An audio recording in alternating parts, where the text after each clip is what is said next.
So before this video begins, this video is sponsored by Amino. Wow, sellout? Yeah, well, I have to pay for college somehow. Or League of Legends, whichever comes first. Amino is an app with multiple different subcategories, and the one that I'm going to be promoting is the Arts and OCs Amino, where you can share your arts and OCs. When I first downloaded the app, I spent a good 20 or 30 minutes just browsing through, and my personal favorite feature is the quizzes, which I spent nearly 2 hours just going through, and some of them actually helped me improve my art. I even made one of my own. So if you want to learn a little bit more about me, you can find my profile as well as the link to the app down in the description. So let's have a little chat about middle school, shall we? Middle school was awful. Elementary school is filled with hyperactive, immature children.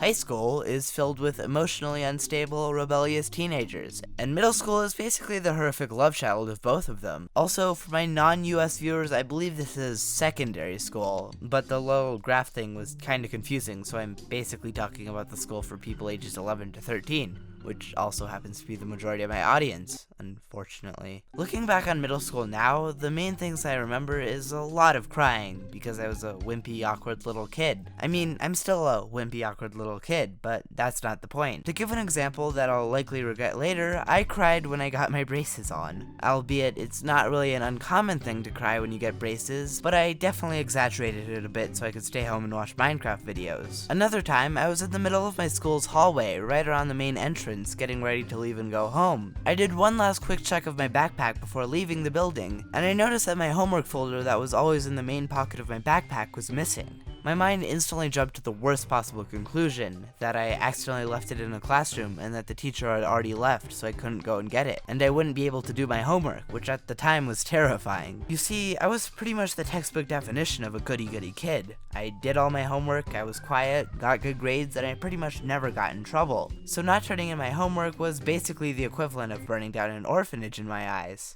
That metaphor escalated very quickly. Long story short, I basically had a mental breakdown in the middle of the hallway. Thankfully, the principal of the school noticed my distress and helped me find my homework folder. But like, imagine it from the principal's perspective. Here you see this red-faced, sniffling 11-year-old, and you start to worry if they were being bullied or something. But no, they just left their homework folder in the science classroom. Now let's move away from crying for a little bit, because I've already embarrassed myself a little bit too much for one video. One of the most memorable experiences from middle school that I have is my theater class. Technical theater, to be exact. Now there's one specific event that made this class so memorable, but I'll talk about the class a little bit first, because I feel like context is, like, neat. The class itself was held in the school auditorium, which was used to showcase orchestra performances, Broadway recreations, demonic rituals, pretty much the basic theater stuff. One of the main advantages of having a class in the auditorium was that we had a ton of space to work with. On top of that, it was one of the only classes I had that wasn't AP, or pre-AP, I guess. Basically, the point I'm trying to get across was that it was super easy. My friend and I spent entire class periods sitting in the back of the auditorium talking about warrior cats and Pokemon. Keep in mind that this was when we were like 14. As you can tell, this was more of a mess around class than a work hard one. The teacher even knew this, but didn't do anything about it because he was too preoccupied with dealing with the not so easy to manage kids. The class mostly consisted of two things: Broadway show analysis and these large but not actually so large projects that would span a month or two, and both of them play a part in the story I'm about to tell you. I'll start by talking about the latter. Most of the projects we did were things that related to technical theater elements like styles of clothing. The project that ended up being the most memorable for me was the one we did about wrestling. Now you may be asking yourself, what does wrestling have to do with technical theater? Yes, that is exactly how you sound, do not question me. Basically, have you heard of WWE entrances?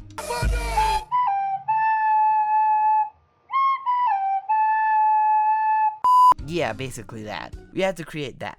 Well, we didn't actually have to make one, we just had to come up with a wrestler and choose a theme song to present to the class. I'll give you 3 seconds to guess which song I chose for my wrestler.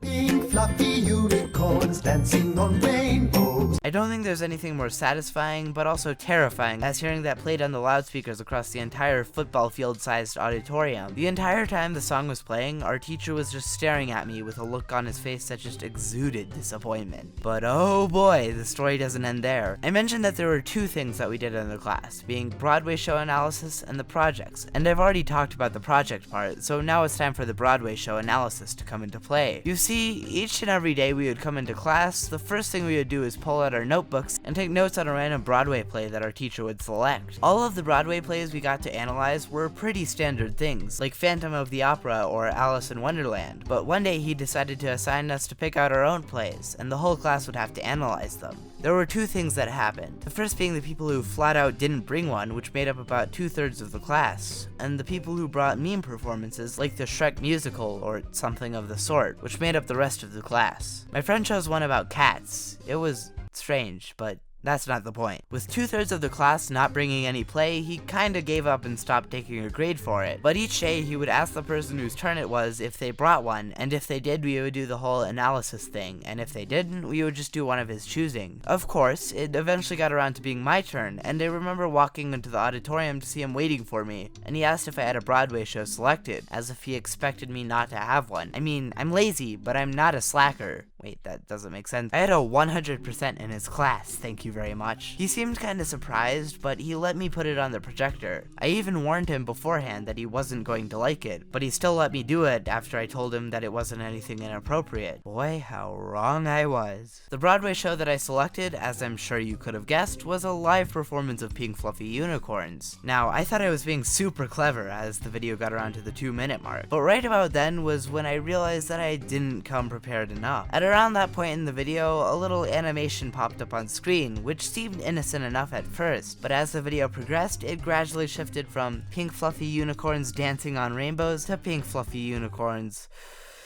Well, I'll let your mind fill in the rest. I watched as the look of amused disappointment on his face very quickly shifted into horror, as 3 different kids in the class, myself included, tried to frantically turn off the video, and I spent a good 5 minutes trying to convince him that I had only watched the first minute of the video and didn't know about what came after. Thankfully, the teacher took it well, and I didn't get into any trouble, but it's still an extremely memorable story for me. I actually went back and checked to see if I could find the video, but it's been removed for what should be fairly obvious reasons. Now that I think about it, I have way more stories to share relating to middle school, so if this video performs decently, I might end up making a part 2. Once again, thanks to Amino for sponsoring this video. Okay, bye.